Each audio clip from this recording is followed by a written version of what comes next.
Hey, oh, happy Friday. We have a distillery review for you guys today, and probably a surprising one at that. I can probably bet, Trenton, that the folks right now are trying to enlarge their screens on their phones, everything they can do to try to figure out what is on this front label. I'm sure you've never seen it before, correct? No, I'm looking in our little monitor here. Yes. And I see 4 crosses, and Yes. I saw the name. I told you I was going to take you to church one day. I'm bringing you down here. I think that today. means something else depending on the context. Hey, this all started with our good friend Lamar. He's a good dude. He's one of our patrons as well. He messaged me individually and told me that he just tasted one of the best. Yes, it was a pick. No, I'm gonna. Okay. It was a pick. Okay. It was a single barrel pick from Brother Justus. He said one of the best picks he's ever tasted. Brother Justus is an American single malt distillery. Okay. Okay. All right. So you got. I'm trying to talk. So you don't even know. You know nothing about what I'm. No, doing I do not. today, I do not. Which I love to do to Trenton. I love this. So back it up again. Brother Justus is an American single malt distillery, and they're based out of Minneapolis, Minnesota, if I'm not mistaken. Yeah, it says that right here. So, Minneapolis, Minnesota. Yeah, this last one was it. Lamar told me, it was his words to me. He felt that pick that he purchased was better than Milestone 3. Well, we'll be the judge of that. Well, now, anyways, what I took from there, then it all becomes a judgment thing. Yeah. He thought it was better than Stranahan's 12 and Wow. Milestone 3. So this is pretty highly acclaimed by Lamar. Yes, correct. That's the way I took it. So I went ahead from Lamar's suggestion and recommendation to reach out via Instagram to the good folks at Brother Justus, and I personally said, can we purchase a bottle or two so that we could check it out, because our good buddy Lamar said it was fantastic. The young lady, and I apologize, I'm going to forget her name, but the young lady that represents Brother Justus very kindly messaged me back and said, hey, we took a look at your channel and I'm going to be sending you several bottles. Well, that was nice. Thank you, guys. Very nice of all the folks out there, Yeah. Brother Justus. We appreciate you and we thank you. Now, there's something I need to read real quick, and I know, Trent, we need to get to this tasting. Brother Justus was a Prohibition era monk who showed Minnesota's bootlegging farmers the Benedictine way. He taught them to make whiskey with respect for the craft, care for the land, and love for the people. So it goes on a little bit more there, but this is basically an ode. Brother Justus is an ode to the monk, who's actually named Brother Justus. All right. A bootlegger from back in the day. Now, last but not least, Trenton, everything has been harvested. All the grains that they use 100% pale ale barley. Oh, interesting. Okay. 100% malted pale ale barley. Okay. All their grains and everything come from Minnesota. Love that. Everything's been distilled right there and bottled. So they're pretty much a grain to glass distillery. Awesome. Yeah. And I might have to go get it. I forgot before this video started. I got some notes written down over there, pricing and things like that, because you can find these on their website. We will put that in the description. Very first one, Trenton, they have their unaged distillate bottled right over here. This is their unaged distillate. It's called silver whiskey. Their silver whiskey. I would have thought that was a vodka. I know, you asked me that when I put it over there. Is that vodka? We're going to taste the vodka? So this is their silver whiskey, Trent. It's 86 proof.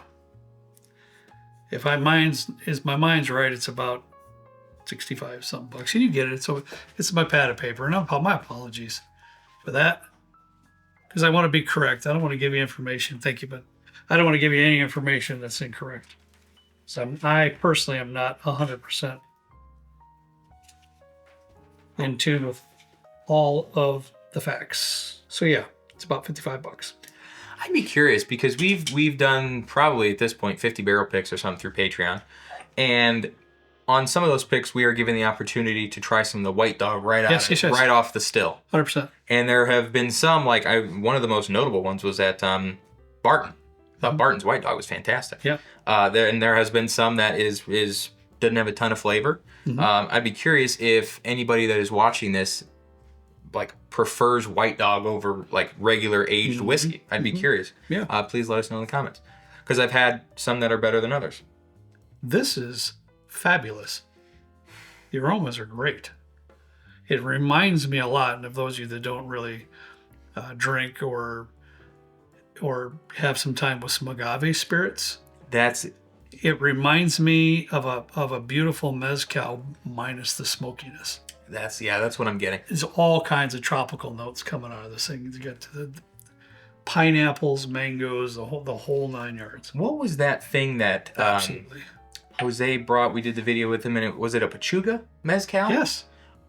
Oh, Yes. I think it was chicken, and it had a ton of pineapple note, and it was just beautiful. All the stuff, that's cinnamon, everything else. It's kind of reminding me of that. Yeah. And when I say chicken, it was raw chicken. It was put in the making process in the basket. Anyways, You're getting to a whole shebang of things. that really does smell like that. Yes, it does. When I first smelled it, Yes, it does. I was like, because agave isn't my go-to spirit, and a cocktail is a little bit different. It does remind me of that. What's the proof? 86.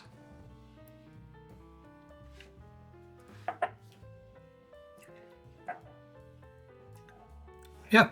Wow. About the same on the palate. A lot of tropical notes. Now, Trenton, they did, it was either in the website or on the bottle. It does state that they put this out specifically because for cocktail, for mixing. I am going to be diving into trying to figure out some cocktails with this. I imagine if they have, then I'm sure they do, they probably have cocktails at their distillery there. I imagine they make some banger cocktails with this particular spirit. That is I never thought of that for some reason. I'd be curious to see what you come up with that. That was very good. Very good. It's White Dog. Mm-hmm. I wouldn't say it's my favorite White Dog that I've had, but it's very flavorful for being a White Dog. Very tropical forward. All right, let's move on to their core release of their American single malt. So these are all American single malts? Correct. Oh, okay. Correct. Okay. Yeah, and this one here, Trent, is also 86 proof. It's aged at least 2 years. That's another fact I didn't give you yet. All of their barrels are Minnesota white oak charred barrels, 30-gallon or less. Oh, okay. Yeah, that's what I found out. So that's an interesting fact. So you get a little bit less years, but in those smaller barrels, you're going to get, especially in Minnesota, you imagine the cold there and the varying temperatures. Yeah, large varying of temperatures. Wow. I got wafts of cinnamon. There's stone fruit. I get like Cheerios, man. Cheerios? Okay. I do, because it's like a sweet cereal type of a thing. Yeah, more like a blander cereal in a really nice way though. Yeah. What you said, cinnamon, and what else? Stone fruit. Stone fruit. Yeah, like a peaches or apricot or something like that. I could see like a little bit of a peachy vibe in there. Mm-hmm. 2 years. Wow. Yeah. I don't know enough about different varieties of barley. I'm not a huge beer person, neither are you. So I'd be very curious how other American single malts are actually made and what barley they're actually using. If pale ale malted barley is what they're using, if that's common or not. I don't know. I'm gonna have to do a little bit of research. Yeah, I don't believe so. But that's just reaching out a little bit on that limb with that opinion. Ooh. That's different. In a nice way. Listen, I haven't tasted any of these other than this one here. We'll get to that later. However, I find the viscosity, the mouthfeel to be very good, even at that 86 proof. It drinks a little hotter than an 86 proof. I like that. I find the exact same notes on the palate as I did in the aromas, with that hints of cinnamon and what Trent said about the Cheerios. Definitely that stone fruit is loud and proud. I'm getting just so I can round it out to explain. It's reminding me a little bit of a nice delicate banana cinnamon cake. with a little bit of a cereally note in it, like a Rice Krispies on top or something like that. That's kind of what I'm getting. Yeah. It's bright, like a red fruit. I'm also kind of getting in there somewhere. I like that you brought up the descriptor delicate. You don't find that too much in American single malt. That's usually pretty aggressive and robust. But he's right. It's a very nice pour. It's about $70, Trent. What I'm used to getting is more like dark mocha-y type, like with Westward or with Cedar Ridge or Stranahan's or those. I don't get that in here, and it's refreshing because it's kind of making me think a little bit more about what I'm actually drinking here. And I would have to assume, and please, any of you out there have more knowledge than we do on any subject, let us know if we're wrong or whatever. But I would have to assume that was due to the strain of barley that they're using. I would imagine. I would think so. Now this next one, don't even smell it yet. Why is the bottle black? I don't want you to smell it yet. I want you to put it down. This is a peated bottle. No. I don't know what to expect either, but hang on. Hold on to your horses, buddy. Now, this is cold peated. What does that mean? So I'm going to read it for you because I had to read it myself. This is the first cold peated whiskey in history. Traditional methods burn peat, destroying the subtle complexities it acquires over the millennia. We invented the Aitken County process of cold peating to infuse our American single malt with the essence of ancient bogs found in Minnesota's. I hope your mom's I'm okay. deep in thought listening to this. Minnesota's, the boreal forest. So, anyways, that's what you have here. Cold peated. Now, essentially the trend, as you know, with scotch and things that are actually peated that you've had before, the peat is burned and that smoke gets up into the barley. Yeah. This is not the case.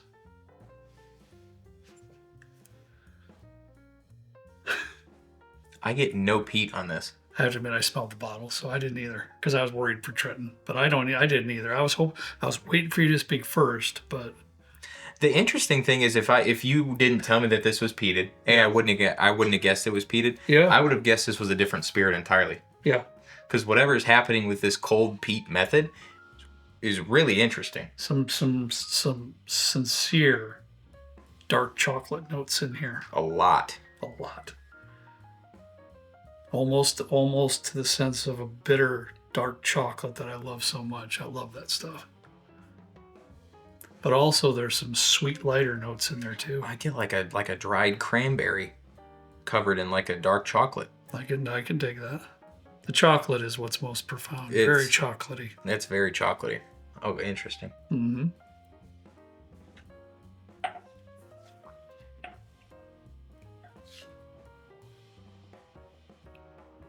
I like this cold peat method. Wow. It's not. I didn't know what to expect. I did not know what to expect. That is wild. I don't know how to describe it, but it seems cold. You know, like I don't know it's not like when I drink like an Ardbeg, and I don't know why I do that sometimes. It's like smoky, and for some reason that I equate that smoke with heat. But Sure. This one, it's more like if you drank a peated, like a freezing cold peated scotch. There is to me a slight, I'm going to refer to it for lack of better words, slight type char in there or something like that. Something your brain would immediately relate to smoky, but then again, when you think about a fraction of a second longer, you're like, it's not smoky.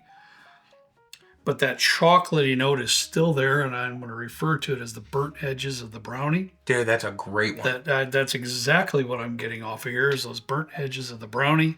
I get more of that like mocha influence, more chocolate mocha influence than like this one does. That's fascinating. Mm-hmm. Okay, so this is a proprietary method that they invented in this county that you said that I don't remember the name of. What's the price? $100. Okay.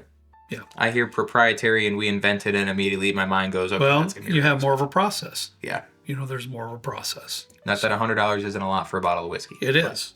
And, but it is. That's why we're reviewing, what they have here at the distillery. Wow.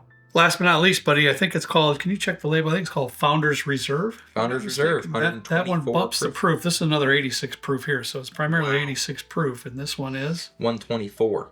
Okay, and I think there's some writing on that label as well, but basically the top dog over there goes around, and yeah, you might want to. I'm gonna do an injustice here. Well, I apologize. It's not on here, but these are hand selected. Let's just put it that way. These are hand selected barrels, and they're Founder's Reserve. Now, if you go to their website, which I'm sure a lot of you folks will, this is their Founder's Reserve 2.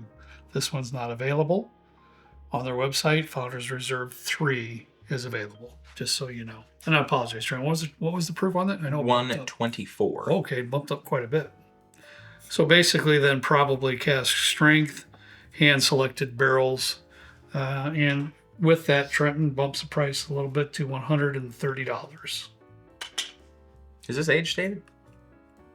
Everything is not age stated, but it says it's been aged at least 2 years. But again, keep it in mind, it's the 30-gallon barrels or less. Wow. This reminds me a lot of Southern Grace. I think I'm getting a lot of blueberry notes on this one.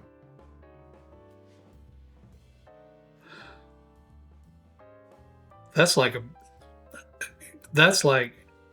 I think you smelled that the other day, because that's the only one I had a little bit out of, and you specifically said blueberry scone.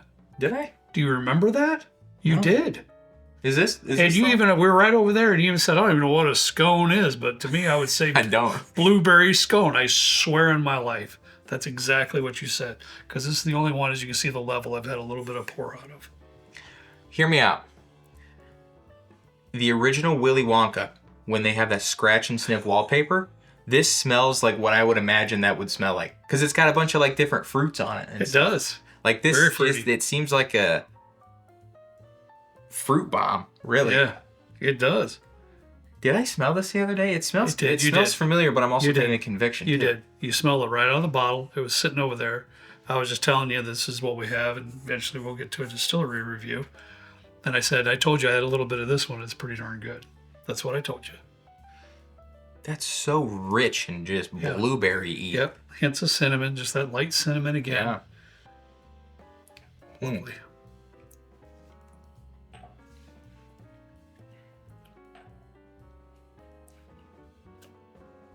Ooh. Now listen. Wow.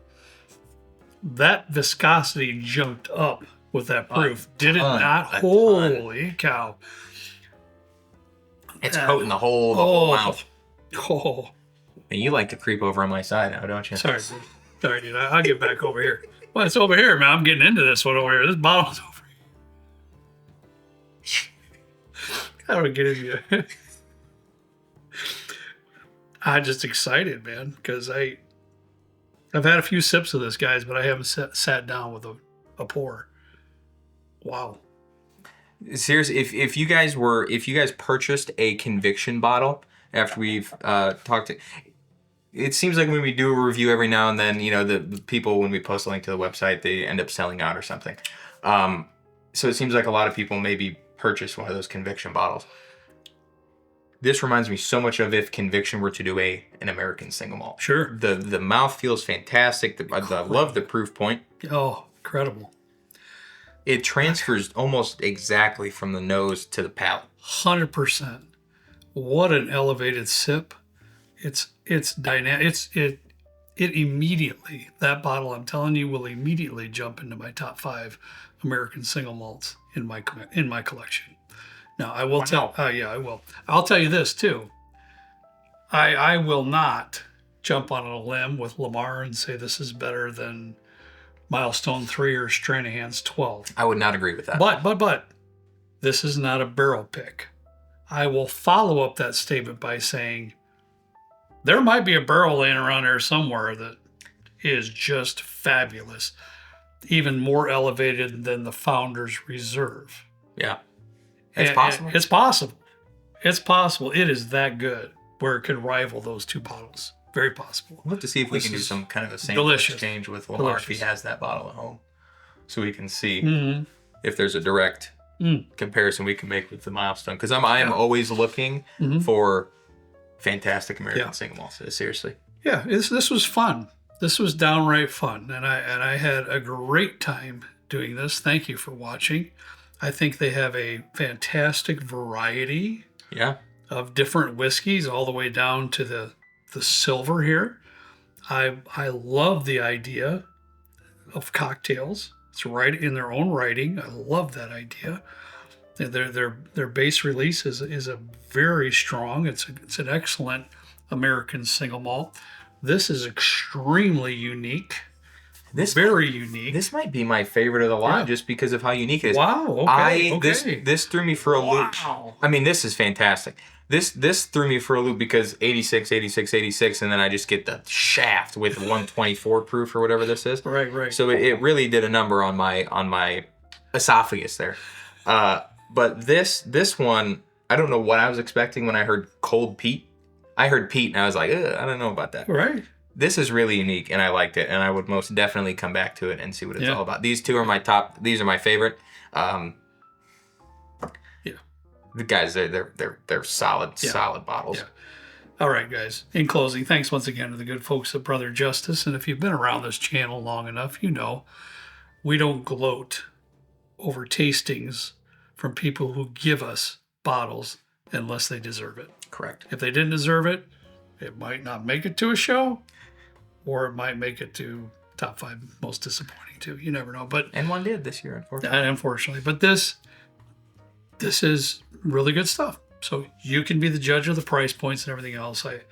I enjoyed the tasting from start to finish. I sure did. All right, guys. Have a fantastic weekend. As always, we ask you to please drink responsibly. See you next time right down here at Trent and Meat in the good old basement bourbon bar. See you later.